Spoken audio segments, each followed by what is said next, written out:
किया था कि सुनेत्रा जी लड़ेंगी सुप्रिया जी के खिलाफ, तो ये पार्टी ने तय किया था या आपने कहा ये था? हमारे पार्लियामेंट्री बोर्ड ने तय किया था, दूसरे किसी ने मुझे बताया नहीं था।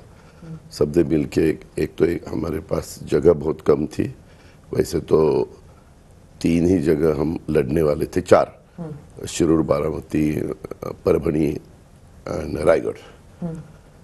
लेकिन फिर बाद में परभणी की सबके साथ बात करने के बाद हमें छोड़नी पड़ी और फिर उस्मानाबाद, जिसको हम अभी धाराशिव बोलते हैं, वो हमने ले ली। लेकिन वहाँ इतना कोई नीचे के सब जो एमएलए थे वो ज़्यादा से ज़्यादा महायुति के थे, लेकिन राष्ट्रवादी कांग्रेस पार्टी के नहीं थे। लेकिन क्या आपके इस बयान से जो आपने कल कहा, क्या उससे आपको नहीं लगता कि पार्टी का काडर थोड़ा कंफ्यूज हो गया होगा कि क्या अजीत दादा फिर से जा रहे हैं उस तरफ? नहीं, कैसे है स्मिता जी, मेरा स्वभाव मेरे पार्टी के सभी लोगों को मालूम है। 30-35 साल मुझे सब पहचानते हैं, तो मुझे ऐसा मेरे फैमिली के बारे में बोलने का तो मुझे पूरा अधिकार है। ये मैंने एज अ फैमिली के नाते बोला है।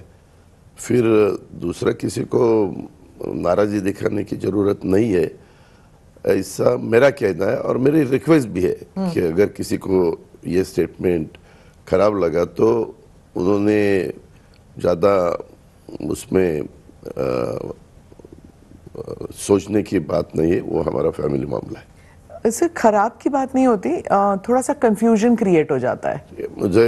मैंने जो कहा वो कहा, अभी उसके बारे में मैंने दिल से कहा। अभी बार बार उसमें आप पूछेंगे और बार बार मैं वही जवाब देना चाहिए, ऐसा कुछ नहीं है।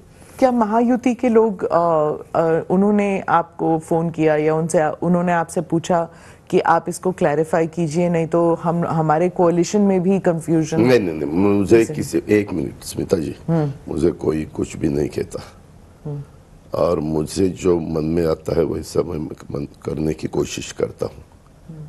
जब बाकी का डिसीजन हो तो हम सब साथियों के साथ बात करते हैं और फिर जो अंतिम डिसीजन लेना चाहिए वो लेते थे जी। पॉलिटिक्स के बारे में। आपने एक लाइटर वेन में हंसी मजाक में ये भी कहा कि शिंदे जी और फडणवीस जी जो हैं वो आपसे जूनियर हैं, लेकिन आप रह गए, ऐसे कुछ कहा? नहीं स्मिता जी, क्या हुआ, एक प्रोग्राम था, एक बुक था योद्धा के नाम का, हमारे चीफ मिनिस्टर के ऊपर, और गवर्नर थे, मैं चीफ मिनिस्टर थे, दोनों डिप्टी चीफ मिनिस्टर थे, बहुत से वहाँ के एमपीज थे, एमएलएस थे, बहुत लोग थे। एक ऐसा अलग टाइप का फंक्शन था, वो पॉलिटिकल फंक्शन नहीं था। हाँ। सभी पार्टियों के लोग थे ज़्यादा से ज़्यादा, और हम ऐसे, मैं बोलते वक्त मैं ऐसा कुछ बताता, मैं स्पीच देता, पॉइंट होगा तो मैं ज़रूर देखता, मुझे अगर कोई पॉइंट अपना रह गया क्या, नहीं रह गया क्या। लेकिन तब मेरे मन में आया, मैंने ऐसा ही सोचा कि अजीत पवार पॉलिटिक्स में 91 में आए, देवेंद्र जी 99 में आए और एकनाथ जी 2004 में आए, तो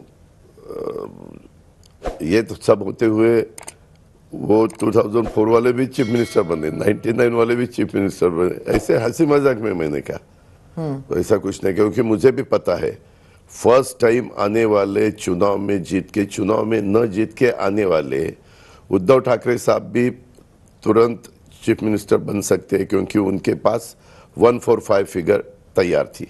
महाराष्ट्र में जिसको भी चीफ मिनिस्टर बनना है उनके पास एमएलए के फिगर 145 होनी चाहिए।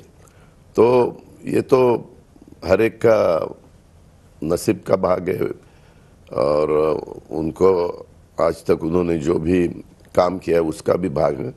और हमारे इनको तो पहली दफ़ा ही मिला, उनको उद्धव ठाकरे साहब को मिला, हमारे पृथ्वीराज चौहान साहब को मिला, वो मेंबर ऑफ पार्लियामेंट थे, पीएम ऑफिस में वो मिनिस्टर थे, उसकी जिम्मेवारी पीएम ऑफिस की उनके पास थी। लेकिन वो महाराष्ट्र में आए और चीफ मिनिस्टर बने, बाद में एमएलसी बने शायद। उद्धव जी पे पहले चीफ मिनिस्टर बने, बाद में एमएलसी बने। तो ऐसा भी होता है कि कोई तो कोई हाउस का असेंबली का या विधानसभा विधान परिषद का कोई का भी ये काउंसिल का और नीचे न विधायक होते हुए भी चीफ मिनिस्टर बन सकते हैं। तो ये